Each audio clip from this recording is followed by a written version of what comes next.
ചേരുകയാണ് തത്സമയം. ശ്രീ ഷർഷാദ്, ഇവിടെ പറയുന്നത് ഇപ്പോഴത്തെ പ്രതിരോധം എന്ന് പറയുന്നത് താങ്കൾ കൊടുത്ത പരാതി ഉണ്ടല്ലോ, 2022 കൊടുത്ത പരാതി, അത് ശരിക്കും എന്തായിരുന്നു? ഒരു കവറിംഗ് ലെറ്റർ മാത്രമായിരുന്നോ അതോ അതോടൊപ്പം കുറേയേറെ രേഖകളും ഉൾപ്പെടുന്നതായിരുന്നോ? ഇപ്പോൾ കോടതിയിൽ എത്തിയിരിക്കുന്നു, ഡൽഹി ഹൈക്കോടതിയിൽ എത്തിയത് ഈ കത്തും രേഖകളും എല്ലാം ചേർന്ന ഒന്നാണോ അതോ ഈ വെറും ഈ പറയുന്ന കത്ത് മാത്രമാണോ? അതാണെങ്കിൽ നേരത്തെ സർക്കുലേറ്റ് ചെയ്തത് തന്നെയാണെന്നാണ് പാർട്ടി നേതാക്കൾ പറയുന്നത്. രാജേഷ് ഇന്നത് പറയുകയും ചെയ്തിരുന്നു, എം പി രാജേഷ്.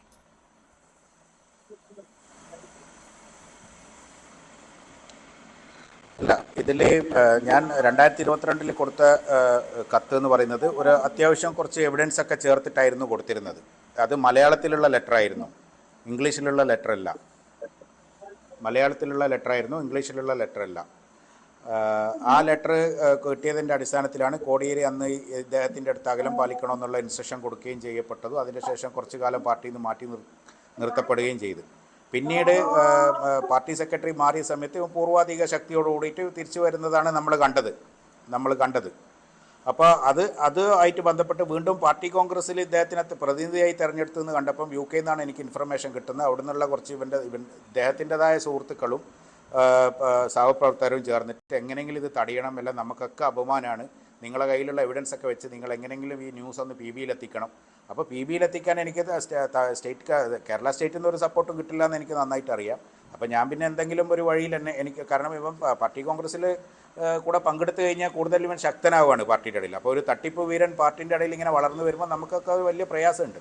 അപ്പോൾ ഞാൻ എൻ്റേതായ സോഴ്സിൽ കൂടെ തമിഴ്നാട് സ്റ്റേറ്റ് കമ്മിറ്റി മുഖേന അശോക് ദവാളജീനെ ബന്ധപ്പെടുകയും അദ്ദേഹം പേഴ്സണലായിട്ട് മെയിൽ ID തരികയും ആ മെയിൽ IDയിൽ എൻ്റെ അടുത്ത് പറഞ്ഞു മലയാളം കിട്ടിയതിനെ കൊണ്ട് എനിക്ക് കാര്യമില്ല, ഇംഗ്ലീഷ് വേണമെന്നുള്ളത്. അപ്പോൾ ഇംഗ്ലീഷ് ഞാനത് മണിക്കൂറുകളോളം ഇരുന്ന് ട്രാൻസ്ലേറ്റ് ചെയ്തിട്ടാണ് ഇംഗ്ലീഷ് ഞാൻ കൊടുത്തത് അദ്ദേഹത്തിന്. ആ ഇംഗ്ലീഷിൽ കൊടുത്ത സംഗതിയാണ് ഇപ്പം ഈ എവിഡൻസ് ആയിട്ട് കൊടുത്തിരിക്കുന്നത് ഡൽഹി ഹൈക്കോടതി. പക്ഷേ ഡൽഹി ഹൈക്കോടതിയിൽ കൊടുത്തത് തെളിവടക്കം കൊടുക്കാൻ സാധ്യതയില്ല. അല്ല, അതിപ്പം ഈ കഴിഞ്ഞ പാർട്ടി കോൺഗ്രസിൻ്റെ 2 ദിവസം മുമ്പ് 2025 നടന്ന പാർട്ടി കോൺഗ്രസിൻ്റെ 2 ദിവസം മുമ്പുള്ള ലെറ്ററാണ്, ഇംഗ്ലീഷ് ലെറ്ററാണ്. അപ്പോൾ ഡൽഹി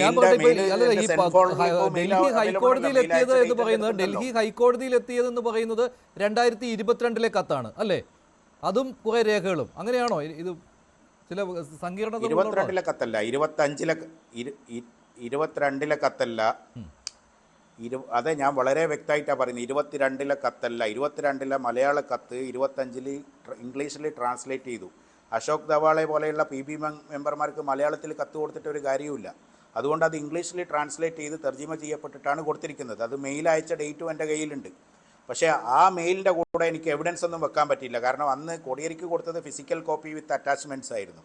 മെയിലിൽ അയക്കുമ്പോൾ നമുക്കൊരു പരിമിതികളുണ്ട്, ഒരു മെയിലിൽ ഇത്ര MB അയക്കാൻ പറ്റുള്ളൂ എന്നുള്ളത്. അതുകൊണ്ട് അത്യാവശ്യം അറ്റാച്ച്മെൻറ്റുകൾ മാത്രമേ ഞാൻ കൊടുത്തിട്ടുള്ളൂ. അത്രയും ഗൗരവമുള്ളത് കൊണ്ടാണല്ലോ അവർ പാർട്ടി കോൺഗ്രസിൻ്റെ തലേ ദിവസം അവിടെ യോഗം ചേരുന്നതും ഇതിനെപ്പറ്റി ചർച്ച ചെയ്യുന്നതും ആ പാർട്ടി കോൺഗ്രസിൽ നിന്ന് മാറ്റി നിർത്തപ്പെടുന്നതും. അല്ലെങ്കിൽ ഇത്രയും ഇന്നത്തെ ചരിത്രത്തിൽ വരെ ഇത്രയും പാർട്ടി കോൺഗ്രസ് നടന്നപ്പം ഏതെങ്കിലും ഒരു പ്രതിനിധിയായിട്ട് വന്ന ആളെ പുറത്താക്കപ്പെട്ടിട്ടുണ്ടോ?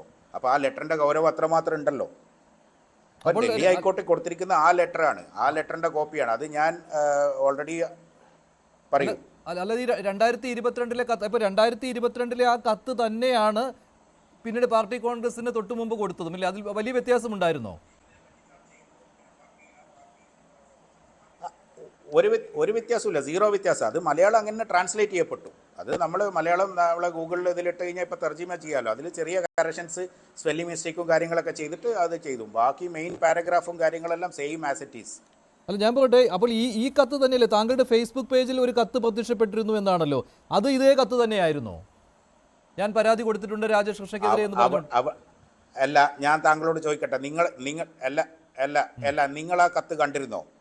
എൻ്റെ ഫേസ്ബുക്കിൽ നിങ്ങൾ അങ്ങനെ ഒരു കത്ത് കണ്ടോ? അതിനകത്തൊരു കവറിങ് മാത്രം കണ്ടു. ഇങ്ങനെ അതല്ലേ ഈ പഴയ താങ്കളുടെ ഇമേജസ് എടുത്ത് ഫോട്ടോസ് എടുത്ത് നോക്കിയപ്പോൾ അതിനകത്തൊരു കവറിങ് കണ്ടിരുന്നു. ഇങ്ങനെ അത് ഞാൻ പറയാം. അത് ഞാൻ വളരെ വ്യക്തമായിട്ട് പറയാം.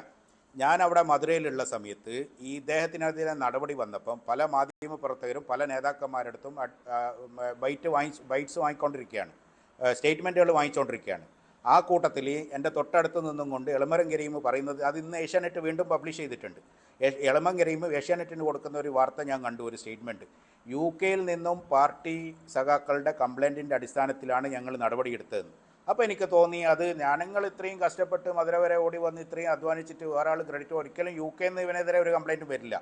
അപ്പം ഞാനത് തിരുത്തണമെന്നുള്ള ധാരണയിൽ ഈ മെയിലിൻ്റെ സെൻഡ് ഫോൾഡറിൽ പോയിട്ട് മെയിലിൻ്റെ സെൻഡ് ഫോൾഡർ സ്ക്രീൻഷോട്ട് എടുത്തും കൊണ്ട് ഞാൻ ഫേസ്ബുക്കിൽ പോസ്റ്റ് ചെയ്തു, സഖാവേ ഞാനാണ് പരാതിക്കാരൻ, അല്ലാതെ UK കമ്മിറ്റിക്കാരല്ല, എൻ്റെ അടുത്ത് കോപ്പിയുണ്ട്, സഖാവിന് വേണമെങ്കിൽ ഞാൻ തരാം.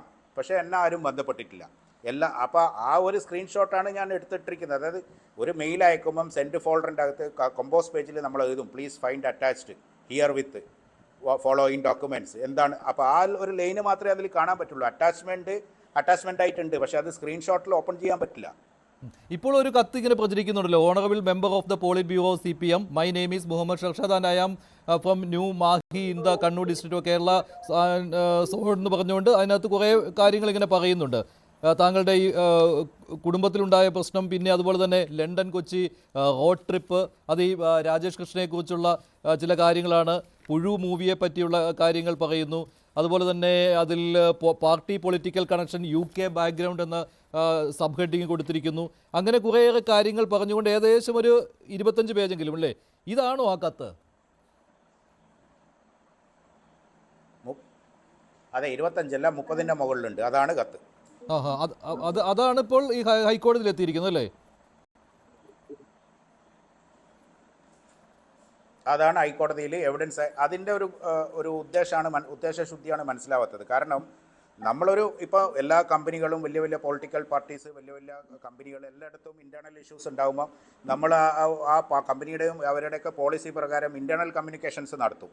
ആ ഇൻറ്റേർണൽ കമ്മ്യൂണിക്കേഷൻ നടത്തുന്ന സാധനം കൊണ്ടുപോയിട്ട് കോടതിയിൽ എവിഡൻസ് ആയിട്ട് കൊടുക്കുക, അത് ഒരു ദുരുദ്ദേശമല്ല അതിലുള്ളത്. അല്ല, ഞാൻ പറയട്ടെ, അതിൽ ഈ പാർട്ടി നേതാക്കൾക്ക് താങ്കൾ DGPക്ക് കൊടുത്ത ഒരു പരാതിയുണ്ട്. DGPക്ക് താങ്കൾ പരാതി കൊടുത്തിരുന്നു അല്ലേ? DGPക്ക് ഈ അടുത്ത സമയത്ത് അടുത്ത സമയത്തൊന്നും അല്ല, 2023 അല്ലേ? അല്ല,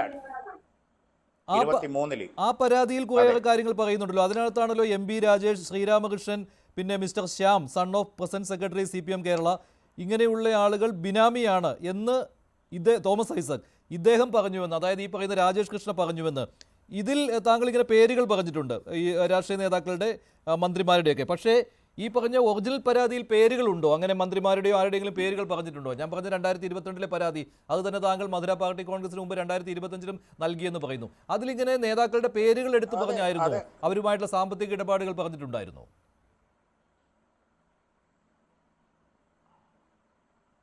അതെ, നിങ്ങളെ കയ്യിൽ 25ഓളം പേജ് ഉണ്ട് എന്നല്ല പറഞ്ഞത്. അതിനകത്തുണ്ട് വ്യക്തമായിട്ട് ഈ നിയമങ്ങൾ തന്നെ അവിടെ പറഞ്ഞിട്ടുണ്ട്. DGPക്ക് കൊടുത്ത പരാതിയുടെ ആമുഖം എന്താണെന്ന് വെച്ച് കഴിഞ്ഞാൽ, എന്നെ ഇവൻ ആക്രമിക്കപ്പെട്ടത് FIR ആയില്ല എന്ന് പറഞ്ഞിട്ട് അത് FIR ഇടാൻ വേണ്ടിയിട്ടുള്ള റിക്വസ്റ്റ് ആയിരുന്നു.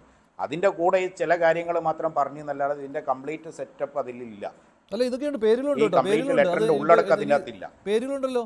To my surprise, Mr. Thomas Isaac, the former finance minister, directly contacted the bank. പേരുകളുണ്ട്, പക്ഷേ അതൊരു 2-3 പേജല്ലേ ഉള്ളൂ. അത്രേ ഉള്ളൂ, 2-3 പേജുള്ളൂ. പക്ഷെ ഞാൻ പറയട്ടെ, ഈ ഒറിജിനൽ കത്ത് എന്ന് പറയുന്നത് അത്ര കാര്യങ്ങൾ എന്ന് പറഞ്ഞാൽ ഈ പരത്തി കുറേയേറെ കാര്യങ്ങൾ പറഞ്ഞു എന്നല്ലാതെ നേതാക്കന്മാരുടെ പേര് ഇവരുമായിട്ട് ബന്ധമുണ്ട് എന്ന് പറഞ്ഞുകൊണ്ട് ഒരു പാരഗ്രാഫ് അല്ലേ ഉള്ളൂ.